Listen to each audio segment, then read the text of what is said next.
अभी YouTube live कर सकते हैं. Done. Namo Namaha. Swagatam. A very warm welcome in the lecture series on New Dimensions of Sanskrit Research, organized by Department of Sanskrit, University of Mumbai. As we all are aware, this lecture series was organized from the viewpoint of providing different avenues of Sanskrit research, as well as to make students of Sanskrit aware about the methodology of Sanskrit research.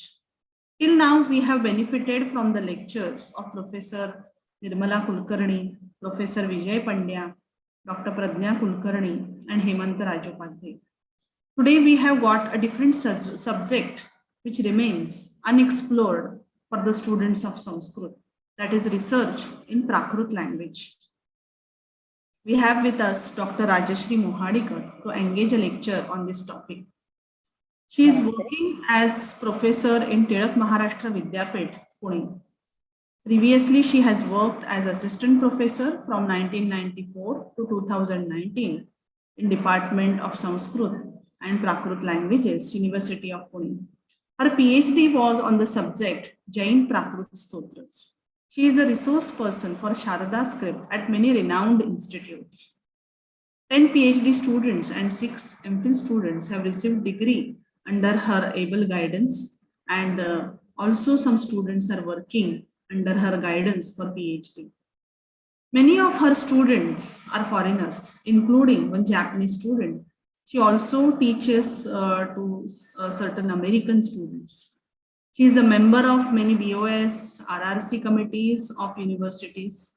She has presented in national and international conferences, and she has publications to her credit, including a book. We are really glad to have Dr. Rajashree Mohadikar, madam, to guide us. I welcome you, madam. I also welcome all student participants gathered here. And without taking much time, now I request Dr. Rajashree Mohadikar, madam, to start with the lecture. Thank you. Thank you, madam, for this warm welcome and this introduction given for me. And hello, everybody.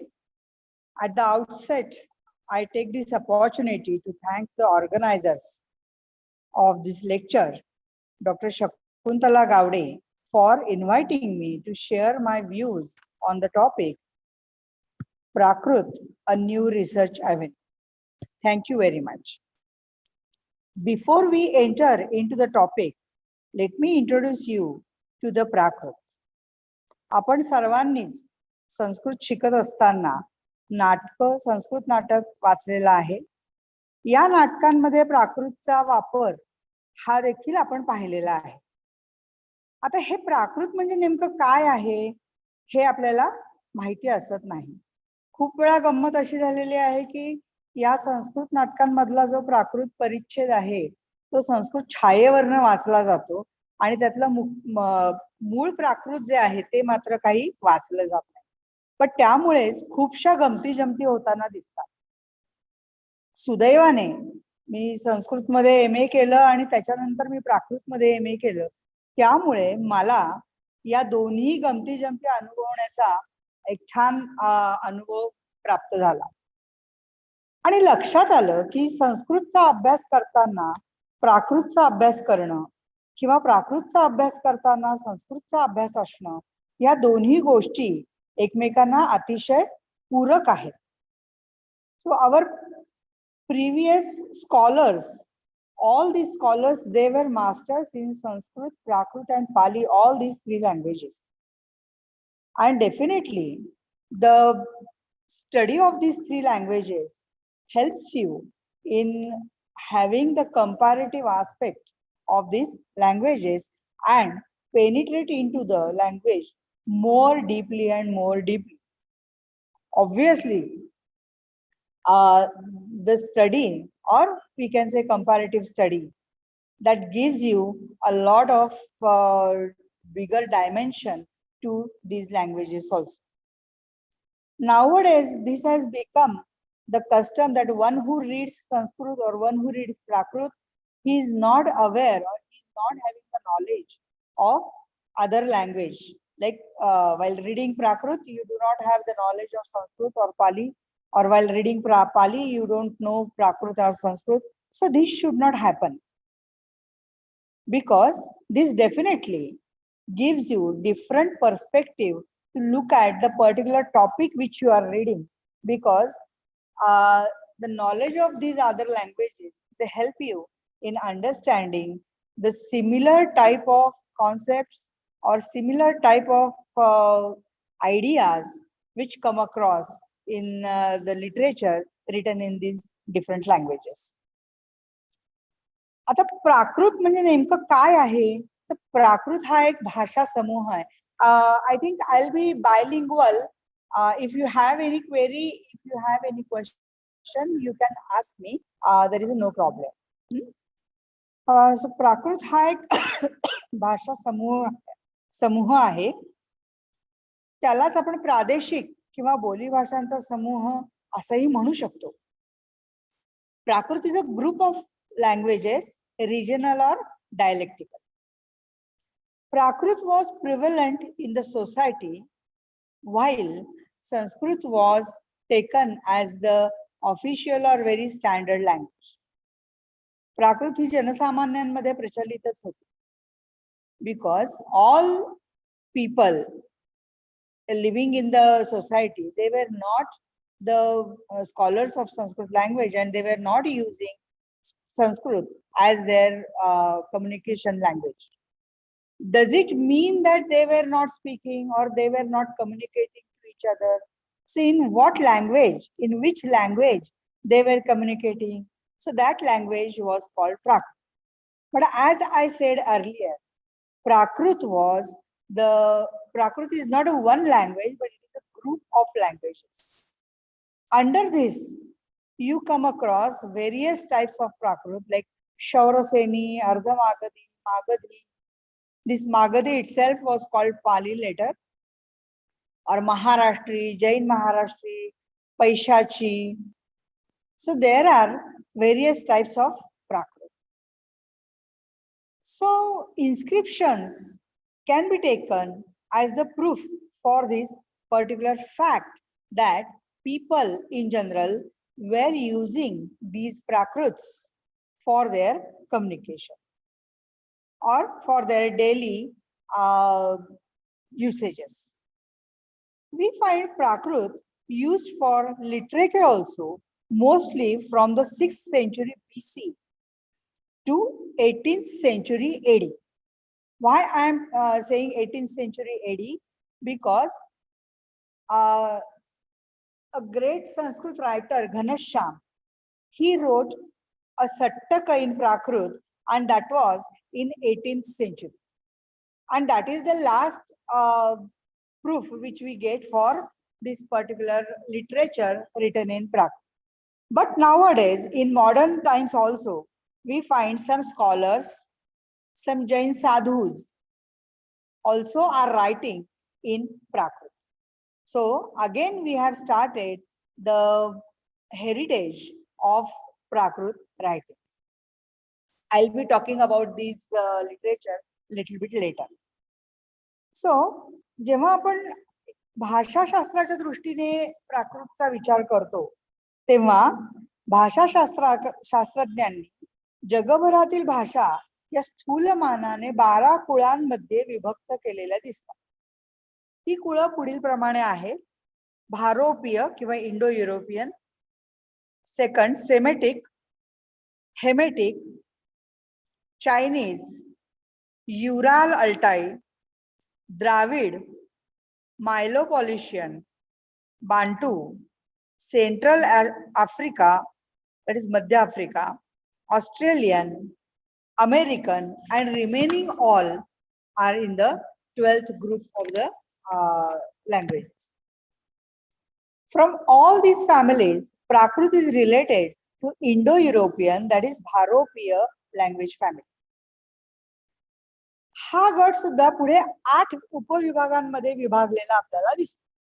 म्हणजे मुळात 12 कुळ सांगितलेली आहेत भाषा कुळ, त्या भाषाकुळांमधील भारोपीय किंवा Indo European हा जो भाग आहे त्या भागाचे आणखीन 8 विभाग केलेले दिसतात.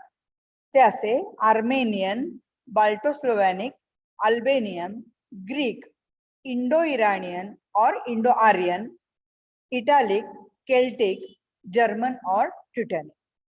Among these 8, again, Prakrit is related to 5th group, that is Indo-Iranian or Indo-Aryan. This Indo-Aryan group also is further divided into 3, namely Iranian, Darad, Indo-Aryan.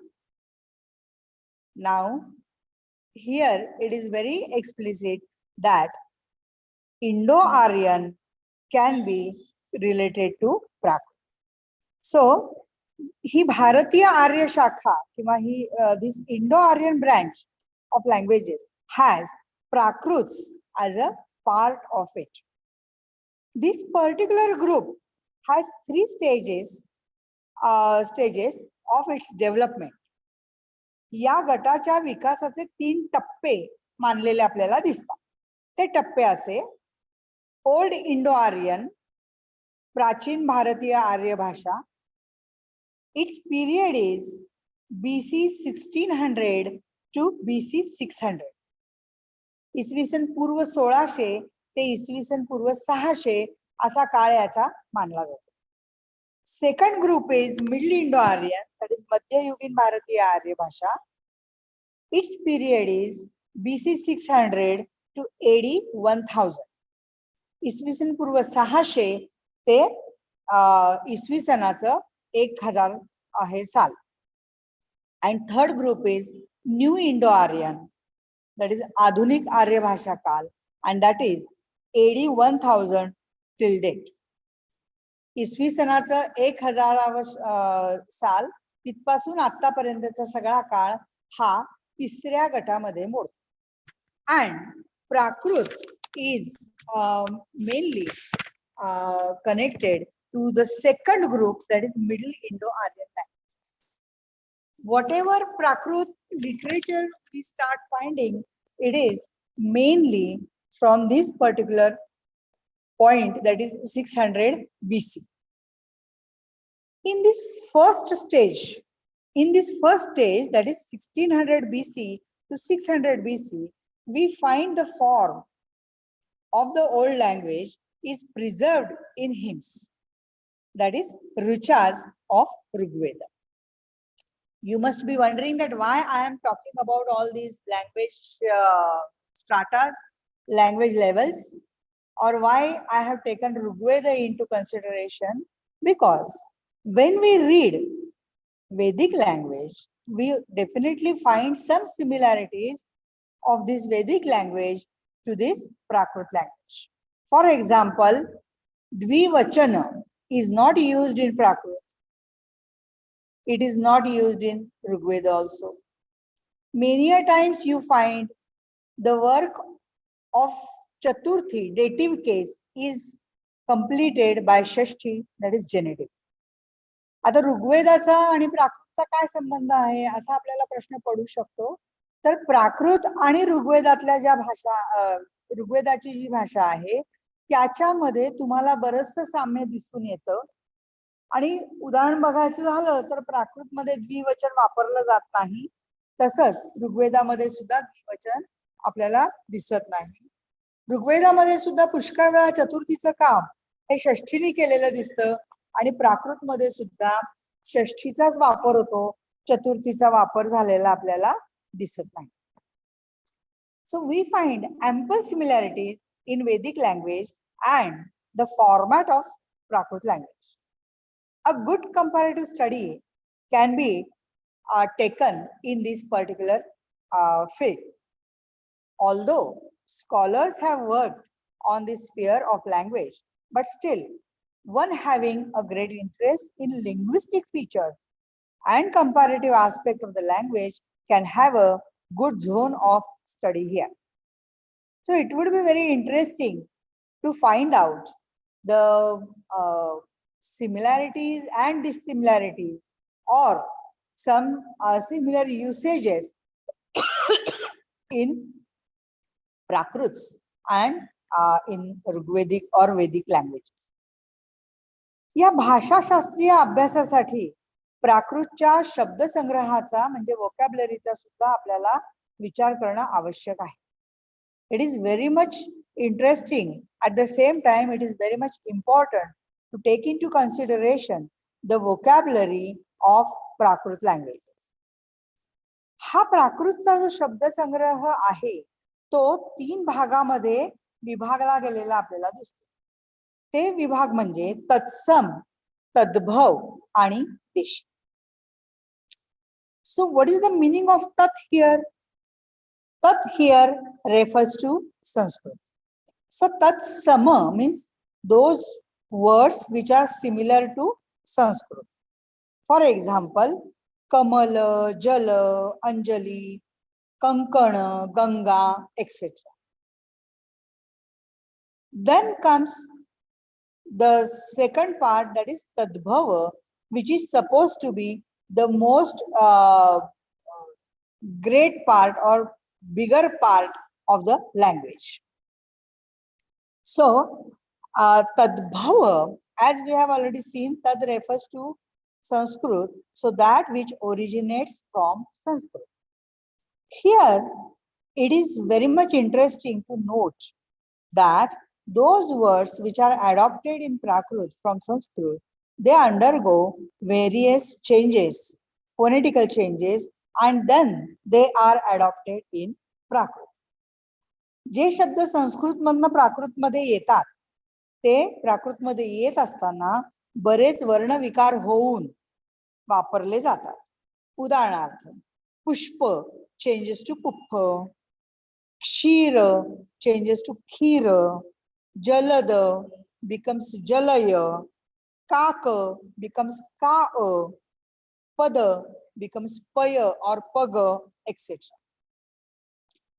जेव्हा आपण या शब्दांचा, तद्भव शब्दांचा विचार करतो, जेव्हा आपण ग्रंथामध्ये हे शब्द आलेले वाचतो आणि त्यांचा अर्थ आपल्याला लक्षात येतो, तेव्हा आताच्या काळात सुद्धा आपण वापरत असलेल्या शब्दांच्या बरोबर यांचं असलेलं साम्य आपल्याला लक्षात येतं आणि गंमत वाटायला लागते की अरे चा आपण हे शब्द वापरतोय की, पण याचा उगम असा झाला असेल हे मात्र आपल्या लक्षात येतं.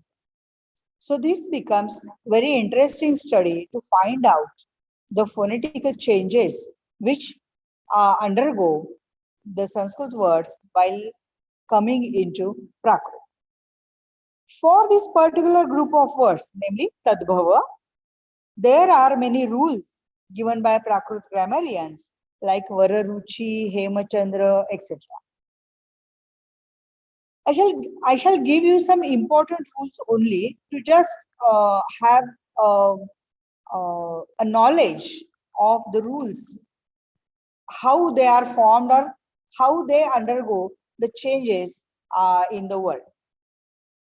Very important rule in Prakrit is ka, ga, cha, ja, ta, da, pa, ya, vam, prayo, lopaha.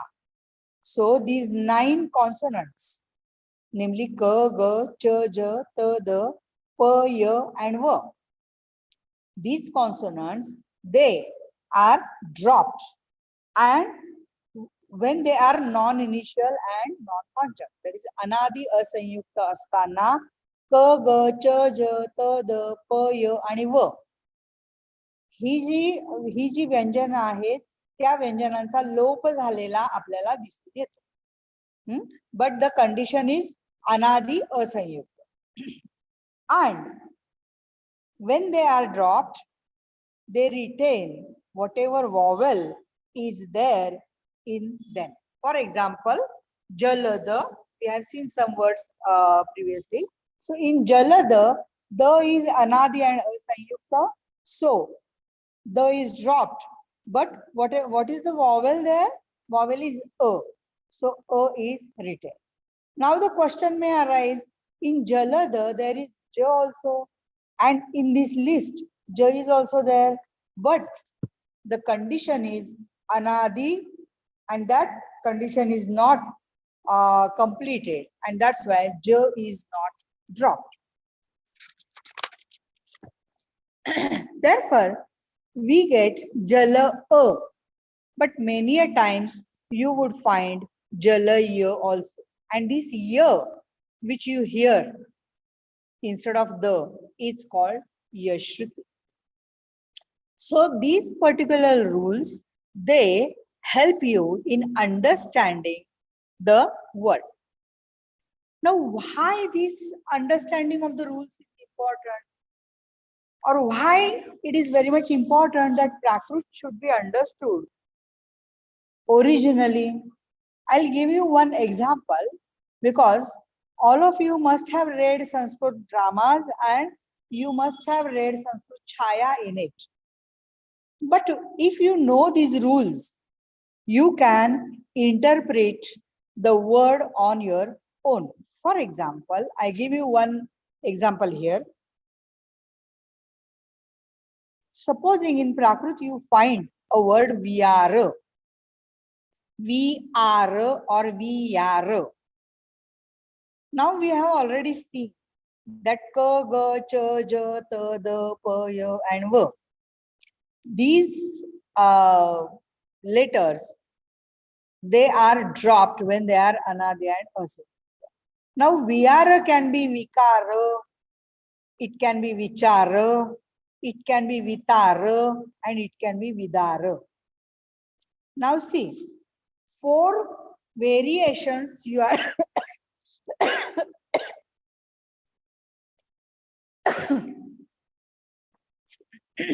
excuse me, you have 4 variations for one word in Prakrit, that is vyara. From the reference, you can definitely interpret the word according to your own viewpoint. For example, I have translated this vyara as vichara, but you may find it explaining vikara according to the reference. So you can do that, but for that it is very much necessary that you are familiar to the rule, namely kaga, chaja, tada, payavam, prayo, lopa. Is it clear? Any question? Or we can keep the question answer session later, madam? Yes, yes, we can keep it later. Okay, so I can continue. So another important rules are like to, daha, to changing into da, po, waha, po changing into wa. Similarly, very interestingly, or I'll give you one example for po, waha. When we were a child, that time we had this particular line, Kolhapurchi Ambabai tu mala pav. So here pav, in Sanskrit it is prapa. Here you can see this p changing into v. आणि मग मराठीमध्ये त्याचा पावणे हा शब्द तयारच होतो. मग पावणे ह्याचा अर्थ प्राप्त होणे आहे हे आपल्याला इथे लक्षात येतं. पण तो संस्कृत शब्दावरनं आलेला आहे हे लक्षात येण्यासाठी पो वहा हा नियम सुद्धा आपल्याला महत्वाचा वाटतो. नाऊ ट चेंजिंग इनटू ड. मराठीमध्ये आपण वडाचं म्हणतो, संस्कृतमध्ये तो वट आहे. आपल्याला इथे पण ते दिसून येतं की ट हा ड मध्ये बदलतो. त्यामुळे अशा प्रकारे तुम्हाला बोली भाषेमध्ये असलेले ते हे उपयोग आहेत ते आपल्याला इथे दिसतात आणि अजूनही आपल्याला हे उपयोग दिसून येतात. आणि त्याची संगती तुम्हाला हे नियम कळले की आपल्याला लावता येते. नाहीतर प्रत्यक्षात आपल्याला खूप वेळा असं लक्षातच येत नाही की अरे हा इथे असा कसा बदल झाला याच्यामध्ये. पण हे असे नियम आपल्याला दिलेले दिसतात. आणि व्हेरी इंटरेस्टिंगली हेमचंद्रासारख्या प्रख्यात व्याकरणकाराने याच्यासाठी सगळ्यात महत्वाचा नियम दिलाय तो म्हणजे यथादर्शनम. आणि यथादर्शन याचा अर्थ साहित्यामध्ये तुम्हाला जे दिसतं ते. तर साहित्यामध्ये तुम्हाला वटच्या ऐवजी वड दिसतो, नटच्या ऐवजी नड दिसतो, विचाराच्या ऐवजी विचार दिसतो.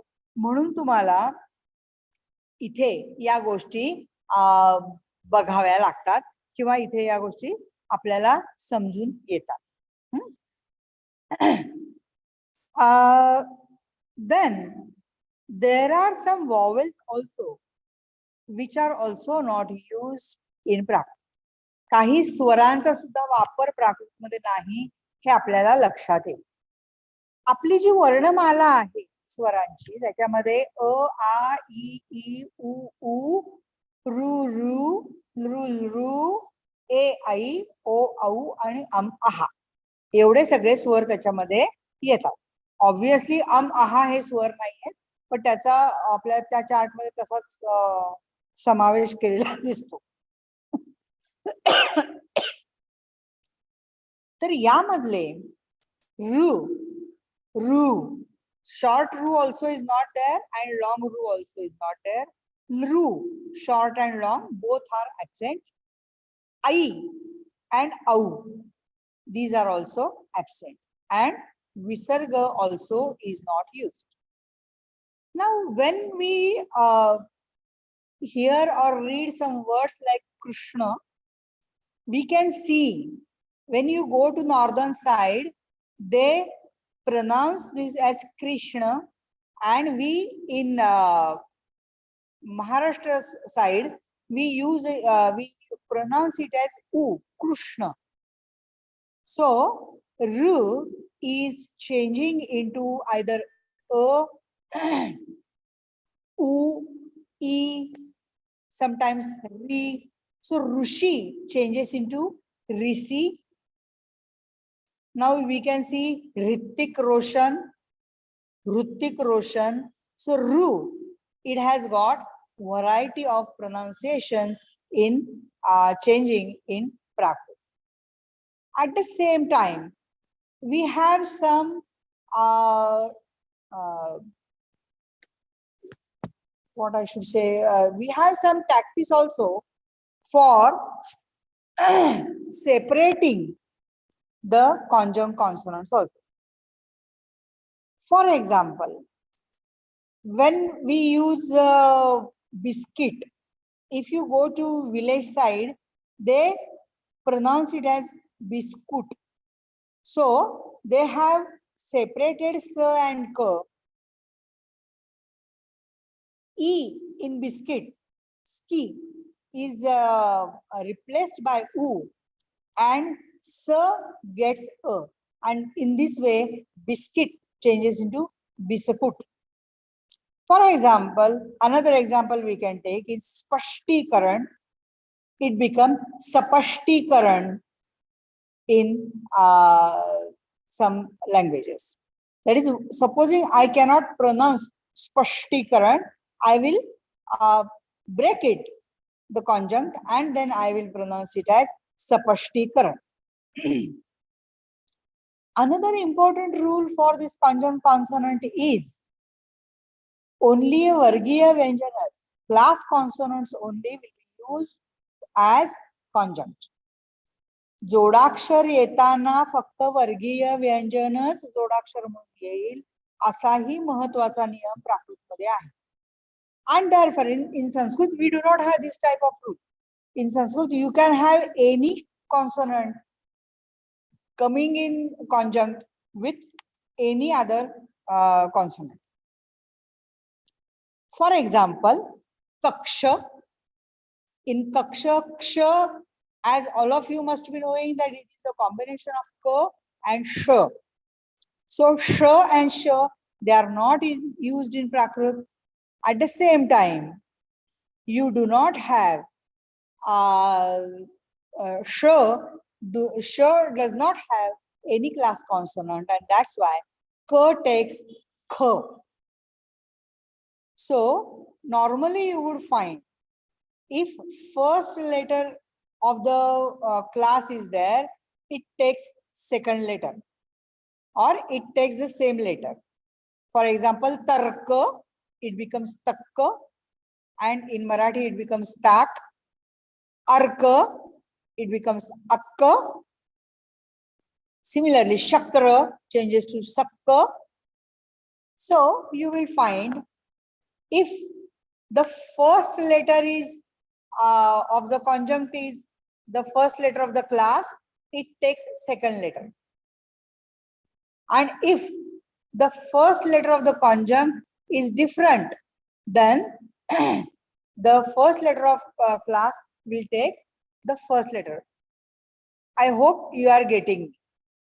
जर जोडाक्षरांमधल्या जोडाक्षर जी आहेत त्यातलं पहिलं अक्षर हे जर वर्गीय व्यंजनातलं पहिलं अक्षर असेल आणि ते जर राहणार असेल शब्दामध्ये, तर त्याच्या जोडीला दुसरं अक्षर येतं. म्हणजे तर्क मध्ये र हे पहिलं अक्षर आहे जोडाक्षरातलं आणि त्याला वर्गीय व्यंजन नाही, क ला कच येतो आणि म्हणून त्याचा तक्क होतो. पण कक्ष मध्ये क्ष मध्ये क आणि श हे दोन आहेत, त्यामुळे श जो आहे तो जातो, पण जोडाक्षरातला पहिला भाग कोणता आहे क, म्हणून तिथे कक्ष येतो श च्या ऐवजी. असाही एक नियम आपल्याला बघता येतो आणि हा पण खूप इंटरेस्टिंग नियम आहे, ज्याच्या आधारावरती तुम्हाला जोडाक्षरांच्या अभ्यासाला नक्की चालना मिळते आणि मदत मिळते आणि आपलं स्पष्टीकरण त्याच्यावरच तयार करायला सुद्धा आपल्याला एक तर्कशुद्ध आधार हा मिळालेला दिसतो. त्याचबरोबर जेव्हा या जोडाक्षरामधलं दुसरं अक्षर किंवा पहिलं अक्षर हे त्या वर्गीय व्यंजनांमधलं दुसरं किंवा चौथं असतं, तेव्हा मात्र त्याच्या जोडीला पहिलं किंवा तिसरंच अक्षर येताना दिसतं. उदाहरण पाहूया म्हणजे जास्त क्लिअर होईल. In Sanskrit we are having the word vyaghra. So in Vyagra, I'll be talking about the combination of G and R. Just wait.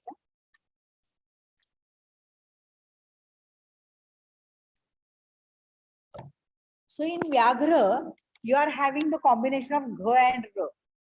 Just now I said that if the first component of the conjunct is third letter,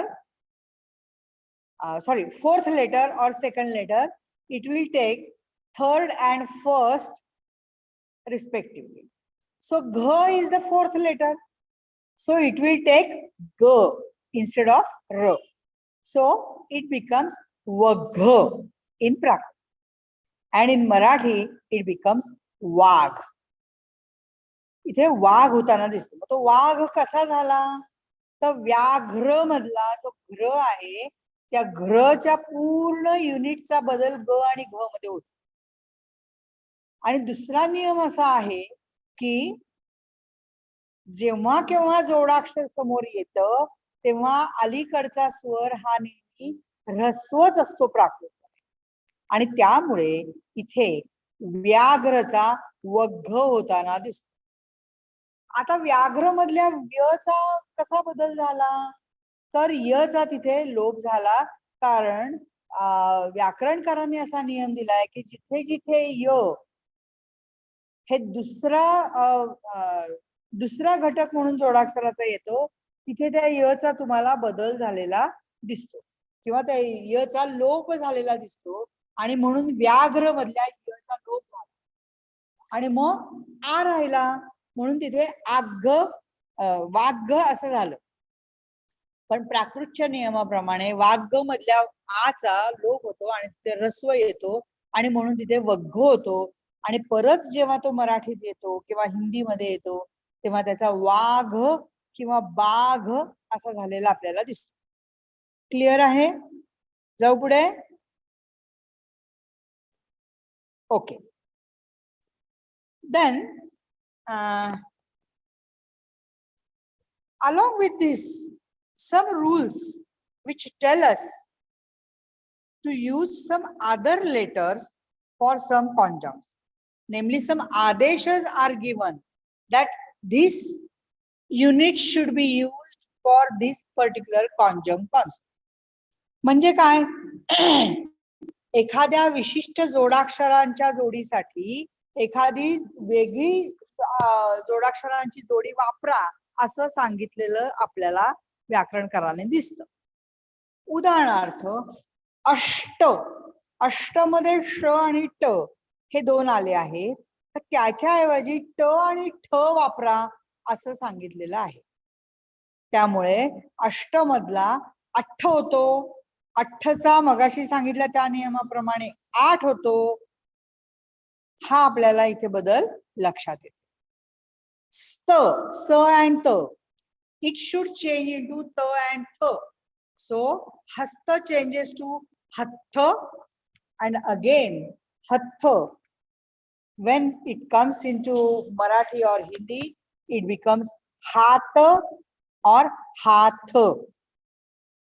In this way, we can find out very interesting things in this particular field of linguistics and grammar. Apart from these two groups, the third group is of Desi words. Now we have seen about Tatsam, Tadbhav, these two groups. There is third group also, which is also very interesting, and it is called Desi words. What is the meaning of Desi words?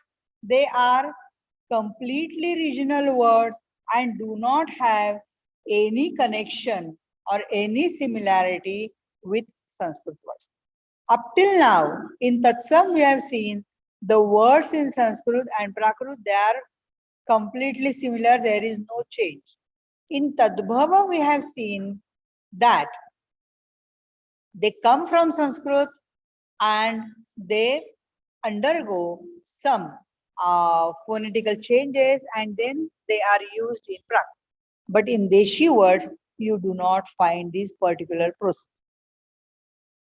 देशी शब्दांचा जेव्हा आपण विचार करतो तेव्हा देशी शब्दांचा संस्कृत शब्दांशी कोणत्याही प्रकारे संबंध नसतो हे आपल्याला लक्षात येईल. It will be more clear from the example which I will be giving you. There is a word nakka in Prakrit. So this nakka can be nakra coming from Tadbhava word, and it means the aquatic animal, that is crocodile. नक्क हा जो शब्द आहे तो संस्कृत मधल्या नक्र वर्ण येताना तुम्हाला दिसतो, आणि हा नक्र जो आहे हा नक्र म्हणजे मगर, सुसर इत्यादी. So this becomes tadbhava word. But nakka is a deshi word also, and it does not have any origin from Sanskrit.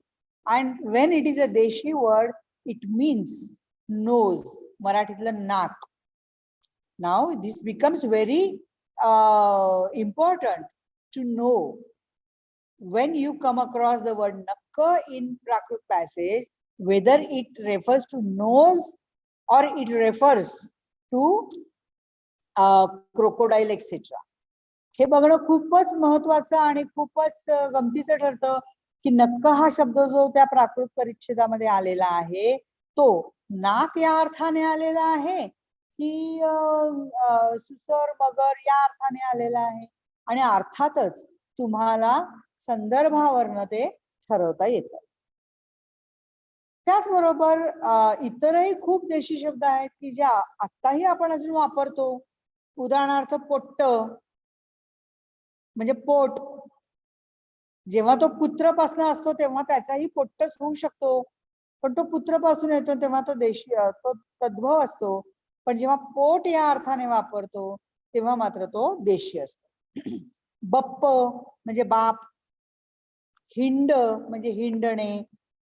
Now here you can see that when Deshi words are there, they definitely give you some different aspect of the language, and that can create a different point of view to look at these particular languages or particular text which you are reading. या शब्दसंग्रहाची जी मजा आहे ना, ती या नियमांचा अभ्यास केल्याने आपल्याला जास्त चांगली कळू शकते. आणि तौलनिक अभ्यासाच्या दृष्टीने जेव्हा आपण विचार करतो तेव्हा हा विषय म्हणजे व्याकरण किंवा भाषाशास्त्राच्या दृष्टीने संस्कृत आणि प्राकृतचा केलेला तौलनिक अभ्यास हा खूपच रोचक आणि रंजक ठरू शकतो. ज्याला व्याकरण भाषाशास्त्र या विषयांची गोडी आहे, आवड आहे, ते या विषयात नक्कीच संस्कृत प्राकृत टेक्स्ट घेऊन तौलनिक पद्धतीचा अध्ययन याच्यामध्ये करू शकतात. पण आता भाषाशास्त्रीय दृष्टिकोनाच्या व्यतिरिक्त आणखीन काही आपल्याला अभ्यास करता येऊ शकतो का? तर हो, प्राकृतमध्ये भरपूर साहित्य रचना झालेली आपल्याला दिसते आणि त्या साहित्य रचनेचा जेव्हा आपण विचार करतो तेव्हा आपल्याला लक्षात येतं की आपण खूपच वेगवेगळ्या पद्धतीचा अभ्यास या प्राकृत साहित्यावरनं करू शकतो. Now we shall think about other genres of Prakrit literature. First of all, I would like to tell you that as I have in the beginning already told you that these Prakrit languages, these are the group of languages, and mainly they are used by Bhagwan Mahavir and Bhagwan Buddha for their preaching, because these two great personalities, they wanted to reach out the social or common strata of the society for making them used to these particular spiritual aspect of the life. आपल्या आयुष्यामध्ये प्रत्येकाचं ध्येय हे मोक्ष प्राप्ती हे असतं आणि प्रत्येकालाच अध्यात्माची आवडही असते. पण काय होत होतं नेमकं की सर्व जे काही अध्यात्माचं ज्ञान होतं ते संस्कृतमध्ये बद्ध झालेलं असल्यामुळे सामान्य स्तर जो होता लोकांचा तो सगळा स्तर वंचित राहत होता. पण मग त्या लोकांना अधिकार नाही का हे ज्ञान मिळवण्याचं? तर आहे. म्हणून भगवान बुद्ध आणि भगवान महावीर यांनी त्यांच्या प्रादेशिक भाषांचा वापर करून आपलं तत्वज्ञान किंवा आपला धर्मोपदेश या समाजापर्यंत पोहोचवण्याचा प्रयत्न केला. आणि त्याचमुळे जैन आणि बौद्ध साहित्यामध्ये तुम्हाला धर्मग्रंथांची रचना झालेली दिसते. आता इथे मी पाली या धर्मग्रंथांबद्दल बोलणार नाहीये, पण पाली ही सुद्धा एक प्राकृत भाषाच आहे हे आपल्याला लक्षात ठेवलं पाहिजे. तर जैन धर्माच्या उपदेशासाठी सुद्धा पाली वगळता इतर प्राकृत भाषांचा वापर हा केला गेला. त्यातही जैन आगम साहित्य हे विशेषतः जैन धर्मोपदेशासाठी वापरलं गेलेलं आपल्याला दिसतं. जैन धर्मीयांमध्ये श्वेतांबर आणि दिगंबर हे दोन पंथ झालेले आपल्याला दिसतात. श्वेतांबर जैनांनी एकूण 45 आगम मानले आहेत, तर दिगंबर जैन हे 45 आगम मानत नाहीत. या 45 आगमांमध्ये 12 मुख्य आगम आहेत, 12 उपांग आहेत, 6 छेदसूत्र आहेत, 4 मूलसूत्र आहेत, 10 प्रकीर्णक आहेत आणि चुलिका सूत्र आहे. अशा पद्धतीने हे 45 ग्रंथांचा समावेश यामध्ये होताना आपल्याला दिसतो. आता हे जे 45 ग्रंथ आहेत या ग्रंथांचं वैविध्य विषयांच्या दृष्टीने खूपच आहे. All these 45 agama granthas, that is scriptures, they are very important from the point of subject matter of these texts. Though these texts, they are called as scriptures, they have ample data in it. Basically, these texts are written to tell us about the conduct of Jain Munis. For example, the titles of the scriptures are Acharanga Sutra, Shravakachar, etc. So these texts, they tell us about the Jain conduct of Jain monks. At the same time, they have the seeds of mythological references in these scriptures. Very important karma siddhanta also is noted down, is included in these Agama Granthas.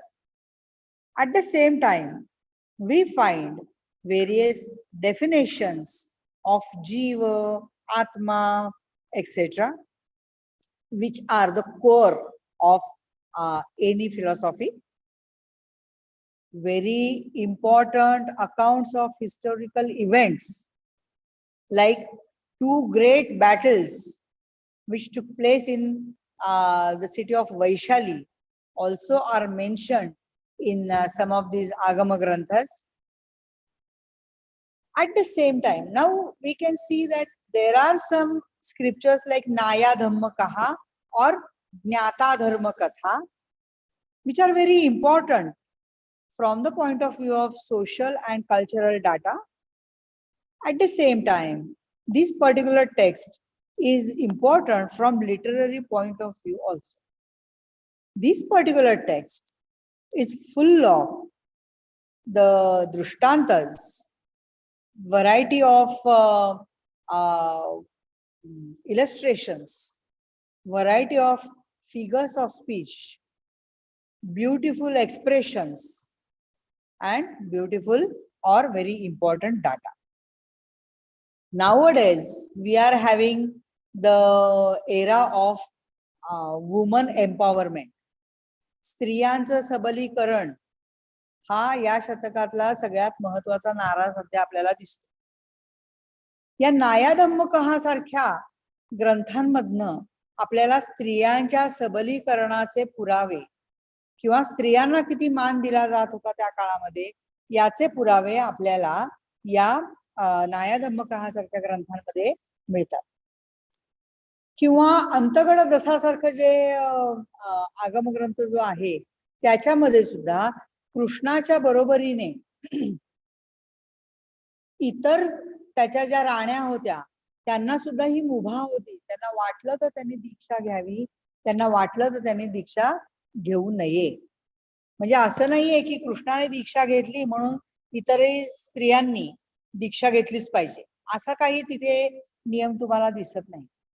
किंवा काही ग्रंथांमधनं तुम्हाला राजीमती जी आहे रथनेमीची पत्नी, ती रथनेमी नव्हे अरिष्टनेमींची पत्नी, ती जेव्हा तिच्या लक्षात येतं की आपल्या पतीने दीक्षा घेतली आहे विवाहाच्या ऐवजी, तेव्हा ती स्वतःहूनच आई वडिलांना सांगून घरातनं बाहेर जाते आणि ती विवाह करणार नाही असं ठणकावून सांगते.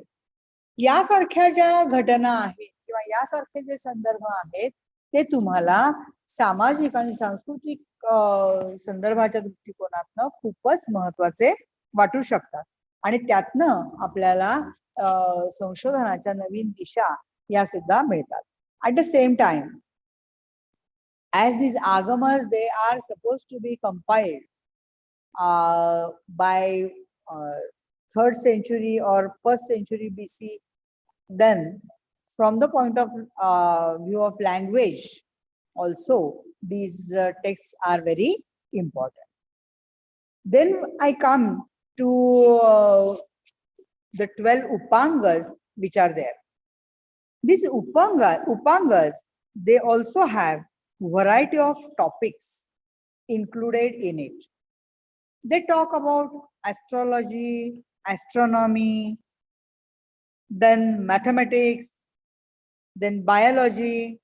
There is a text like Tandula Vaicharika which tells us about a fetus from the point of its conception till the birth.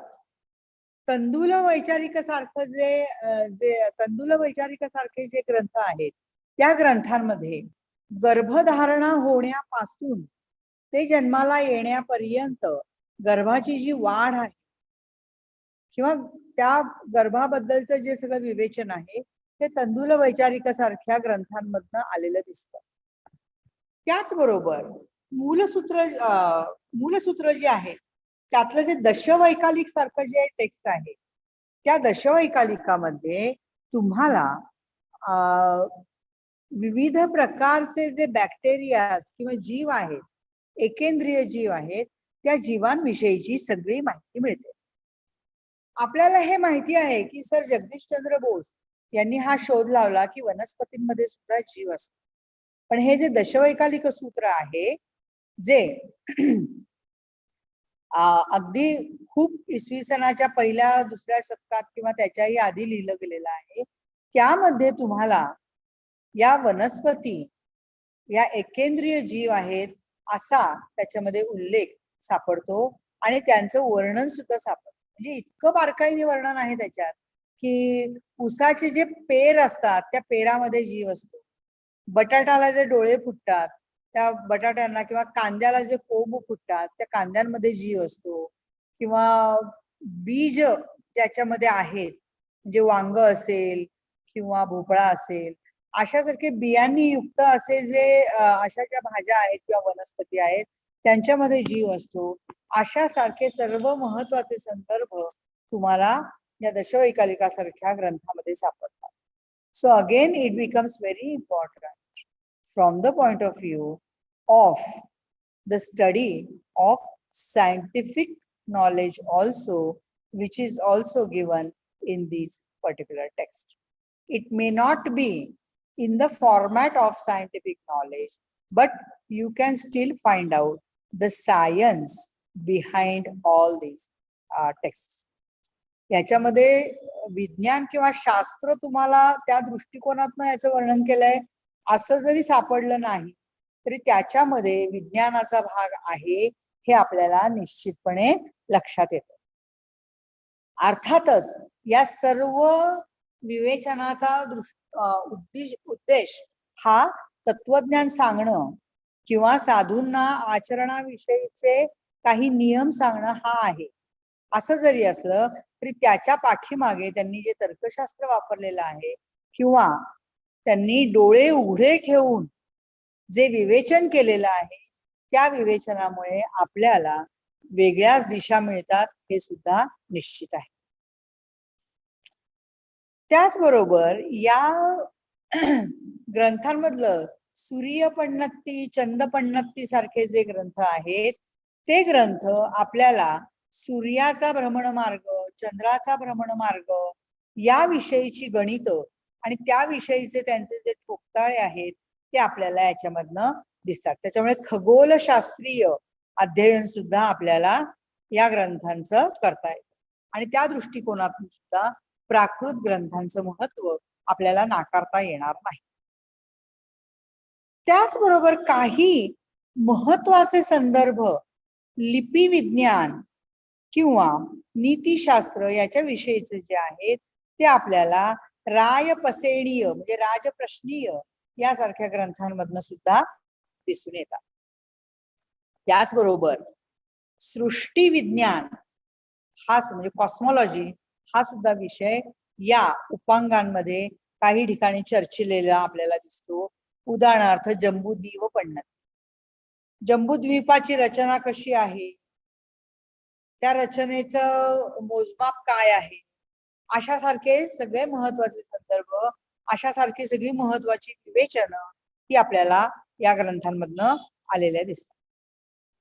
त्याचबरोबर या आगम साहित्यावरती ज्या टीका, चूर्णी, भाष्य, विवरण, विवृत्ती हे जे सगळं लिहिलं गेलं आहे त्यात सुद्धा आपल्याला खूप महत्वाचे सामाजिक आणि सांस्कृतिक संदर्भ मिळतात. म्हणजे उदाहरणार्थ पूजा विधान किंवा त्या काळच्या सण उत्सव अशासारखे सुद्धा महत्वाचे संदर्भ या टीका ग्रंथांमधनं मिळतात. या टीका ग्रंथांमध्ये आपल्याला त्या काळची ज्युरिस्प्रुडन्स ज्याला आपण म्हणतो, न्याय व्यवस्था, याबद्दल सुद्धा काही माहिती ही आपल्याला इथे येताना दिसते.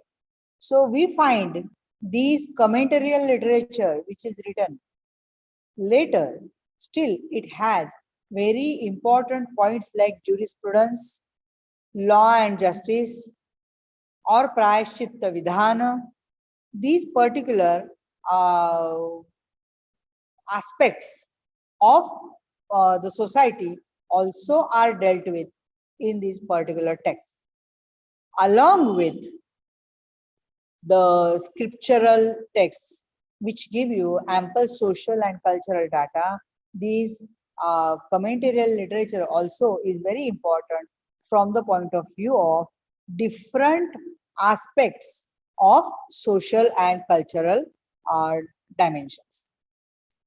I would like to tell you one important story here which helps us in understanding the importance of this commentarial literature also. There is a story about or on Kalpasutras which tell us about the law system in those particular times. In this story particularly,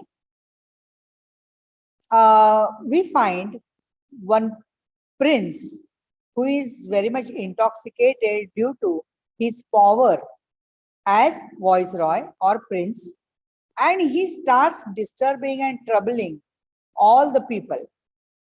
He creates havoc in the society. लोक खूप तक्रार करतात राजाकडे, अमात्यांकडे, मंत्र्यांकडे, पण कोणीच त्या राजपुत्राला ताळ्यावरती आणू शकत नाही. असं झाल्यानंतर एकदा हे लोक सगळे त्या राजपुत्राला रंगेहात पकडतात, आणि असं रंगेहात पकडल्यानंतर ते स्वतःच त्याचे महत्वाचे अवयव कापून टाकून त्याला शिक्षा देतात. So this type of reference also we can get, and you can find the not exactly democracy but some seeds of democracy in this particular stories. At the same time, some stories which are related to Shrenika or some inscriptions, I should say, which are very later of Ashoka's time, they are very important from the political issues also, where we find the appointment of different officers done by Ashoka and duties assigned to them. सम्राट अशोकाने आपल्या राजकीय अधिकाऱ्यांची केलेली नियुक्ती आणि त्या राजकीय अधिकाऱ्यांना नेमून दिलेली कामं, हे खूप महत्वाचं वर्णन किंवा महत्वाचं स्पष्टीकरण अशोकाच्या शिलालेखांमध्ये दिसतं. Similarly, these inscriptions, they give us different point of view to look at the society. For example, nowadays we are coming across the old homes, old age homes, vruddashrama, etc. And Ashoka has very clearly instructed people that they are supposed to honor and give respect to their elderly persons, people in their house. Otherwise, they will be punished. अशासारखे खूप महत्वाचे संदर्भ जे अशोकासारख्या राजांचे सामाजिक प्रगल्भ जाणीवांच्या आपल्याला जाणीव करून देतात, ते सुद्धा आपल्याला या ग्रंथांमधनं दिसतात, शिलालेखांमधनं दिसतात. अशा सारखेच काही संदर्भ तुम्हाला या टीका ग्रंथांमधल्या कथांमधनं किंवा आगम ग्रंथांमधल्या कथांमधनं सुद्धा दिसून येतात. At the same time, again, this commentarial literature also is very important from the point of view of development of language from scriptural time till the commentarial literature time. So in this way, these commentaries, these churnis, these bhashyas, they are also very important from the point of view of uh, different angles of the language, namely language, linguistics, grammar, social and cultural data, etc. So, particular this field of commentary literature also can be taken for the study. Similarly, these tikas, sometimes you find they are clearly or completely written in Prakrit. Sometimes you find these commentaries are written in Sanskrit. At the same time, you find some commentaries, they are having the mixture of Sanskrit and Prakrit. Sometimes there is this style also that one line is in Prakrit and one line is Sanskrit. So why this type of style is adopted by the author also can be searched, or you can throw light on the psychological aspect of this particular side also. As I have already mentioned that previous scholars, they were well versed in not only in Sanskrit but in Prakrit and Pali also. Same is the case with these Jain Munis. Normally all Jain Munis, they have composed these all literatures. So these Jain Munis, they were well versed in Prakrit, no doubt, but they were well versed in Sanskrit and Pali also at the same time. This we will have to take into account. Now, I come to another important point or important, what I should say, genre of the Prakrit, and that is Mahakavya. So there are different Mahakavya which are called scriptural epics in English. So these Mahakavyas, they basically are written, or they have some different, what I should say, aspect of presentation in them. There is a very important or very what I should say, valuable Mahakavya called Setubandha, which is written by Pravarasena, whose period is 5th century AD. So Setubandha, it has got another title called Ravana Vadha. So definitely it is related to Ramayana. So these particular type of texts, they give you different aspect or different point of study, namely the comparative study of Ramayanas. So Valmiki Ramayana and Jain Ramayana can be a very interesting study of language, at the same time ideas also. Just a second.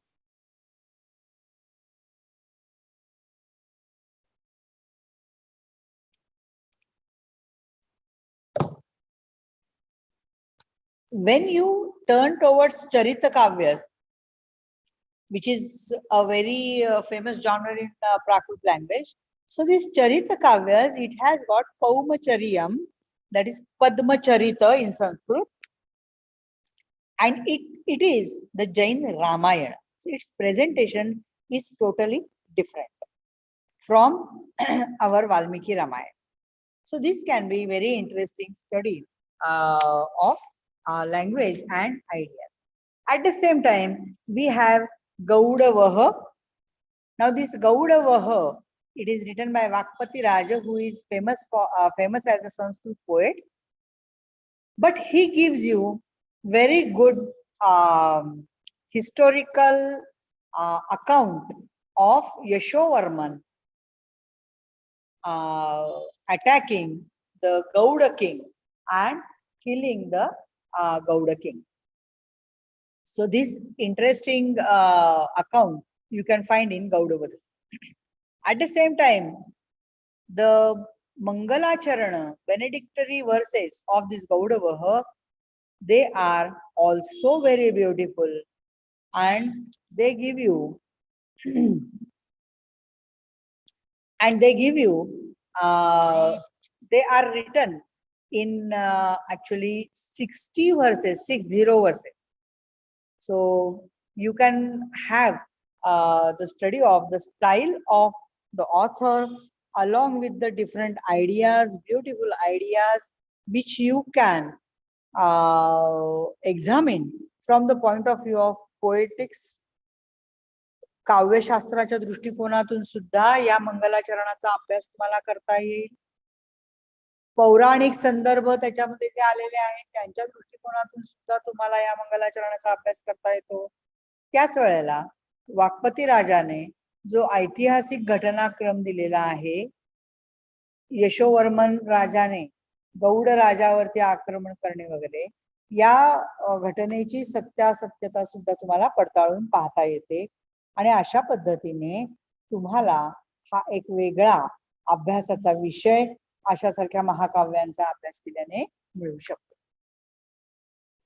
There is another text like Lilavai Kaha, which tells you, which gives you idea about the state of Maharashtra.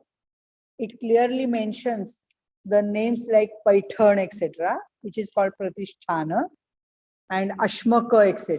Ashmaka is the Maharashtra. So these type of references, they help you in understanding the geographical study also of the particular text. So here we can see that Prakrit literature, it helps us in giving the information about geography, cosmology, then linguistic, grammar, and at the same time historical and mythological events also. There are some different kavyas like khanda kavyas, which are supposed to be defective or minor poems. That is, the theme of this particular poem is not very big. It is very short theme. And this khanda kavyas, it is not necessary for these kavyas that they should have some historical events or some mythological events, etc. So it is written about some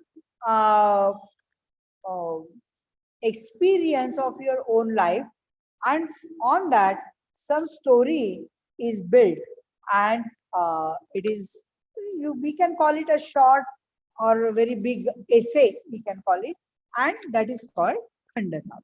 But these khanda kavyas are also very important. So very important khanda kavya is Kausavaha. The title itself tells you that it is about the killing, assassination of Kausa. Again, Mahabharata also can be compared with such titles and with such themes. The next genre is Charita Kavya, which is very important part of Prakrit literature. These Charita Kavyas, they basically deal with the analogies or illustrations given for the preachings. At the same time, it has variety of meters used in that.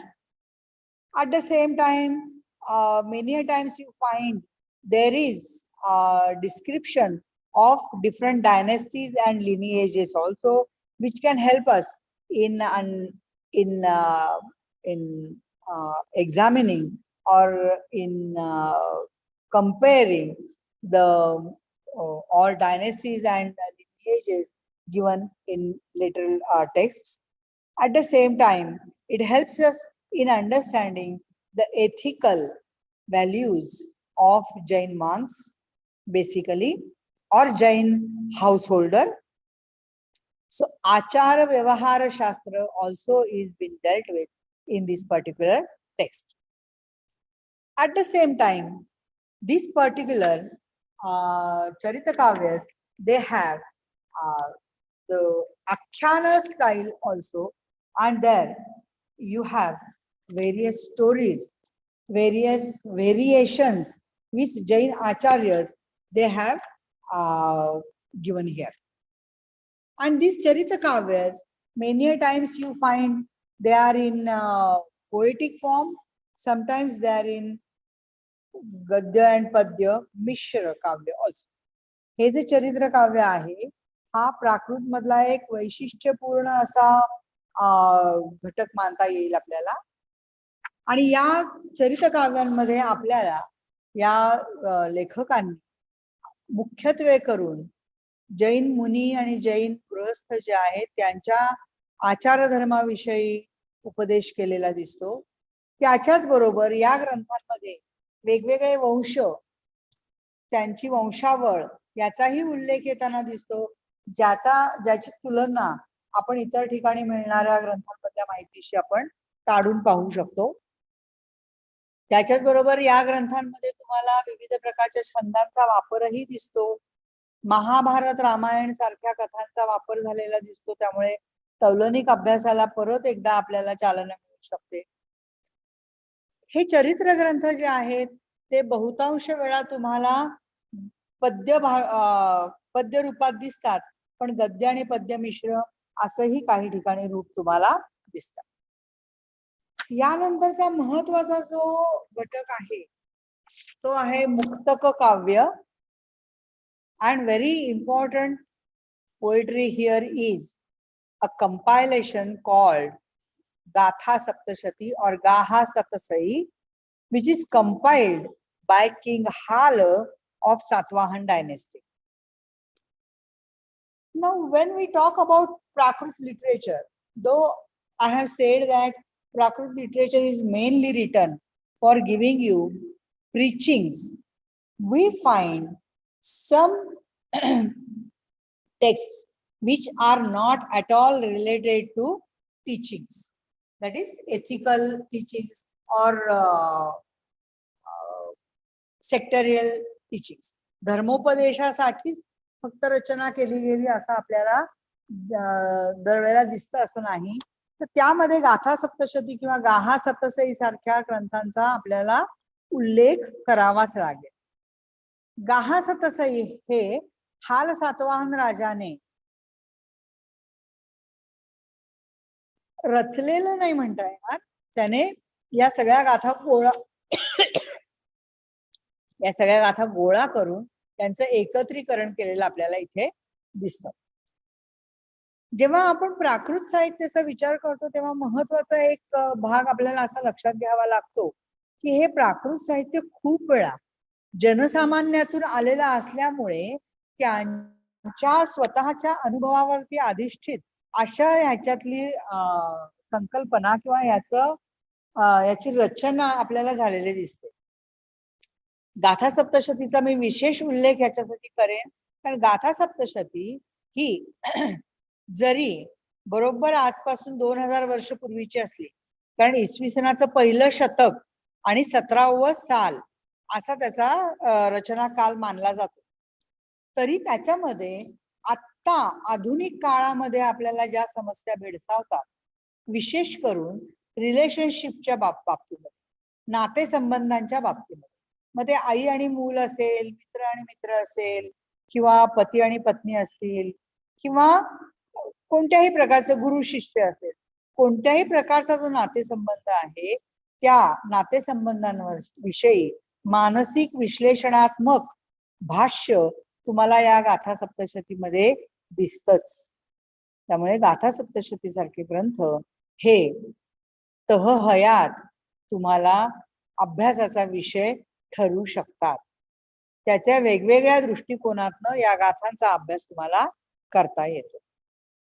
अशा सारखा दुसरा विषय जो आहे तो म्हणजे कथा साहित्य.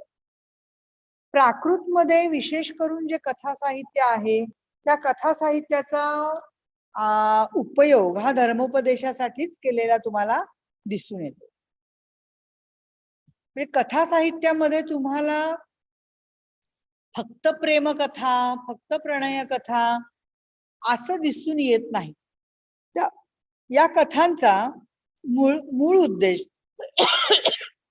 या कथांचा मूळ उद्देश हा धर्मोपदेश असाच आहे. पण खूप वेळा दिस स्टोरी स्टार्ट्स विथ शृंगार रस, erotic sentiment, and it ends in shanta rasa or talking about moksha or dharma sadhana. So all these kathas, all these narrative literature that is filled with all types of behavioral aspect or behavioral ideas or concepts, at the same time philosophical concepts which are occurring in that, like karma siddhanta, like punarjanma, or moksha sadhana, etc. या दृष्टिकोनातून या कथांचा आपल्याला विचार तर करता येतो, पण त्याचबरोबर या कथा या परत सामाजिक आणि सांस्कृतिक संदर्भांनी शिगोशीग भरलेल्या आहेत. एवढंच नाही, या कथांमधून तुम्हाला स्थापत्यशास्त्र, 64 कला यांचे सुद्धा संदर्भ आलेले दिसून येतात. या गोष्टींसाठी सुद्धा या कथांचा आपल्याला खूपच चांगला उपयोग होऊ शकतो. समरादित्य कथा किंवा समराइच्छ कहा यासारखे जे ग्रंथ आहेत त्या ग्रंथांमध्ये तुम्हाला त्या काळची न्याय व्यवस्था कशी होती याचे सुद्धा संदर्भ अगदी विवरण सहित अगदी मिळतात. म्हणजे अतिशय स्पष्टपणे, अतिशय रंजकपणे या न्याय व्यवस्थेचाही उल्लेख समरादित्यासारख्या कथांमध्ये तुम्हाला दिसून येतो. त्यामुळे या कथा मुळातून वाचणं आणि त्या कथांचा आपल्या दृष्टिकोनातून त्यांचं विवेचन करणं किंवा त्यांचा विचार करणं हे खूप महत्वाचं ठरू शकतं. याबरोबर तिसरा किंवा आणखीन एक महत्वाचा घटक जो प्राकृत साहित्याचा आहे तो म्हणजे आहे प्राकृत मध्ये सट्टक. While beginning the lecture, I have said that we have read or we have seen Prakrut in Sanskrit dramas, and there also we read Sanskrit chaya of these Prakruts. But these Sattakas, they are completely written in Prakrut language. So the first pioneer of this Sattaka is supposed to be Rajashree, who is the writer of Kavya Mimamsa. So Rajashree, he gives us different definitions of Sattaka. At the same time, he gives us definitions of Kavya also.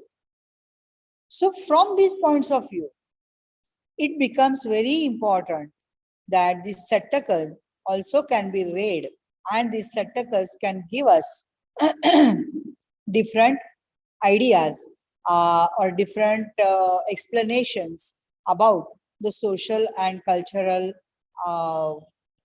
data of that particular society. At the same time, from the point of view of geography, history, and from the point of view of what I should say, tantrism, etc., we get important data. For example, Rajashree in his Karpura Manjari, he talks about Kaula Marga, their principles, their concepts, how they are using it, and how supernatural powers are to be used. These type of things also are included in Sattakas like Karpura Manjari. At the same time, the Sattaka, which is very latest, that is 18th century, written by Ganasha, its name is Ananda Sundari. It gives us the geographical incidents like tsunami, which took place on the banks of Konkan Kinara. कोकणाच्या किनाऱ्यावरती झालेल्या त्सुनामीचा संदर्भ आपल्याला घनश्याम देताना दिसतो. त्याचबरोबर सिद्धी जोहर, मुरुड जंजिराचा समुद्री किल्ला यांचेही संदर्भ आनंद सुंदरीमध्ये या घनश्यामाने नोंदवलेले दिसतात. From these points of view also, these particular texts, they are very important. Then we come across another important point or another important literature, that is the scientific literature like grammar. Then we have texts like Ratna Pariksha, where we are coming across the what I should say, principles of gemology. These are also the texts where we can peep into and which can give us different aspects of studies. Very interestingly, when you see Pali grammar, you will find the grammar of Pali language is written in Pali language, but that is not the case with Prakrit language. The grammar of Prakrit language is written in Sanskrit language, and that is why for Sanskrit students it becomes easy to understand this particular language. These particular grammars. There are some grammars like, or there are some texts like Deshi Namamala, etc., which tell us about the, it is modeled like Amarkosha, which gives you synonyms. For example, for Mayana, he gives you Kamaeva, Mammaha, or Mara, etc. In this way also, we can find that these particular genres in Prakrit, they are very interesting and they give you different perspectives of study, not only from the point of view of language, but from the point of view of social and cultural data. At the same time, those who are interested in mathematics, astronomy, astrology, they can read these texts.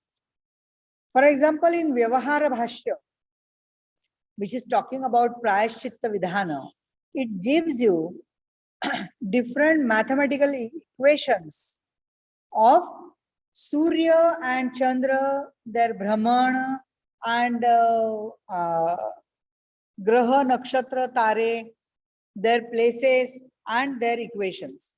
So from all these points of view, these particular literatures, they are very important, and for that it is very much necessary that we first learn Prakrit language, and that will help us in understanding these different aspects of the language and literature also. Thank you very much. I think I'll stop here, and I'll keep some time for question answer sessions.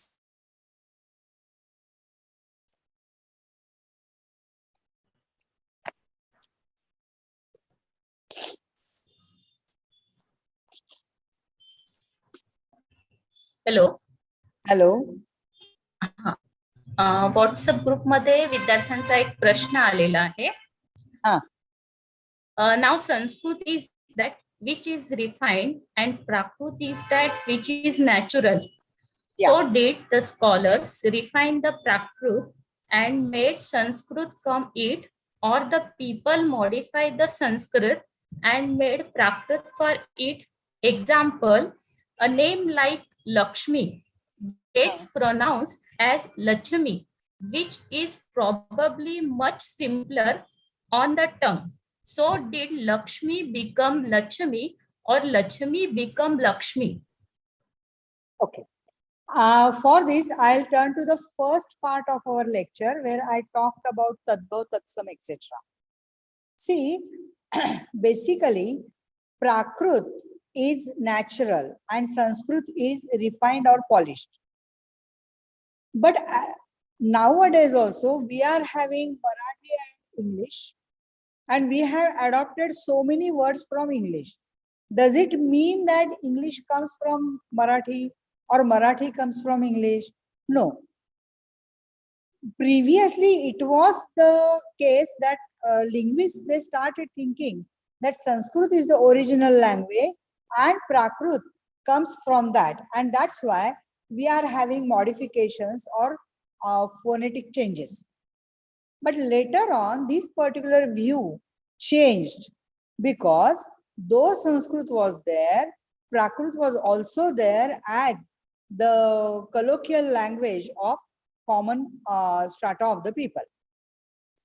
And therefore, these two languages, namely Prakrit and Sanskrit, they were called Sahodaras.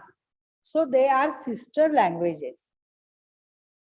So this becomes again different point of study, that whether Sanskrit comes from Prakrit or Prakrit comes from Sanskrit. But if you go from the etymological meaning of Prakrit and Sanskrit, definitely you arrive at this particular conclusion that sam plus kru means refined or polished. So Sanskrit came later. But as we have seen that Vedic language of Rigvedas, etc., it was considered to be as the first language or the evidence of language which is in front of us. But there you find some similarities of presentation of some language or usage of case endings or number, that is ekvachan, dvivachan, etc. So from these, again, you get different avenue of study. So you can go more deep into this study. Scholars like Dr. Palsule, Dr. Mehendale, Dr. Ghatge, they have studied a lot. Some foreign scholars also have studied a lot in this particular aspect. So you can also start penetrating in this particular aspect and then you will find this. But when you come to the word like Lakshmi, as Ksha is not at all there in Prakrit, you find Ksha is separated and Shra is dropped. But at the same time, in Lakshmi, Ksha, this particular unit Ksha is to be presented either as Cha and Cha. Sometimes it is to be presented as Kha only. So, Lakshmi, Lachami, Lachi, these type of variations you do find in Prakrit. And basically, when you come to the group of Tadbhava words, you find their Prakrutization is done of the word.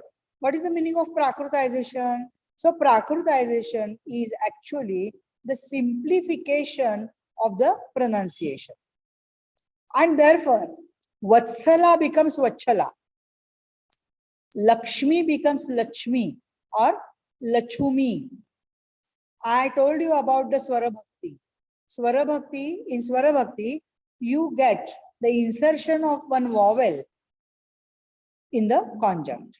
And therefore, that conjunct becomes simple for pronunciation. Is it clear?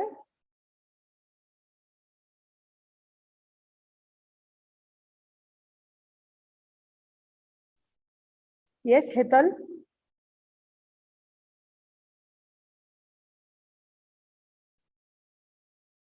Hello, can you hear me? कोणाचे प्रश्न असतील तर WhatsApp ग्रुपवर टाकावे कृपया कर. Can I ask you? Yeah. Ma'am, I've sometimes seen some forms in Prakrit where the vowels are left as it is and not made into conjuncts with the earlier letter. So are they to be treated as vowels, or are they part of that rule 1 where the consonant has been elided and it has become a vowel? Can you give me one example so that I can explain it more clearly? So there is Khaimam, Saimam. If you know, there is the Pachkhan in Jainism. Yeah. So there these words come, Khai. So Kha and E, they have Ah. not been made into one. Now I don't know Prakrit, so I'm just wondering whether that E is supposed to be E or it's a part of a consonant which has been elided. Actually, it is Khadima and Swadima. Okay. So, So that the the first- is elided. yeah, the is elided there. Okay, okay. So it becomes Khaima. And again, Vivaksha plays very important role in Prakrit. So Khaima, and as we have seen that only simple pronunciation can take place. So in Sanskrit, it may be seen that A and E, they give you some internal something. But in Prakrit, mostly it does not happen. Okay. Okay? Okay, so basically we're following that rule number 1. Yes. Okay. Ka, Okay. ga, cha, ja, ta, da, Yes. pa, ya, ma, ya, lupa. Okay. Okay. Thank you. Thank you. Yeah, yeah.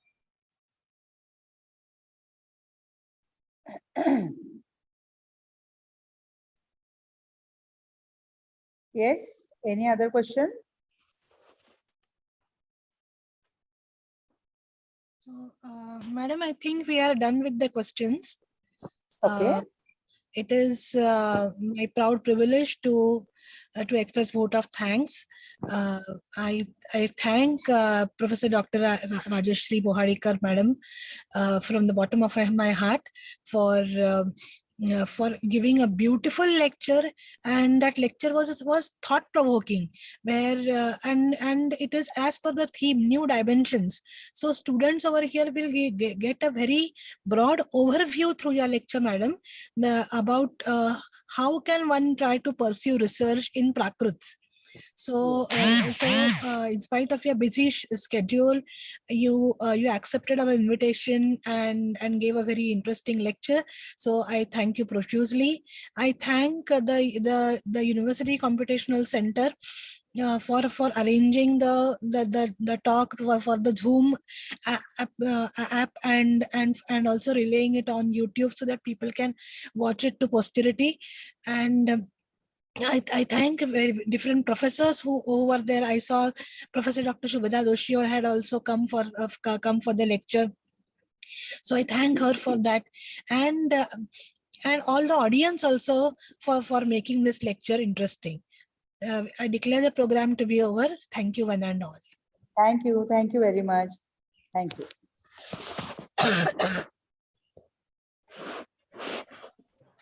And करायचंय का? हो चालेल. चालेल.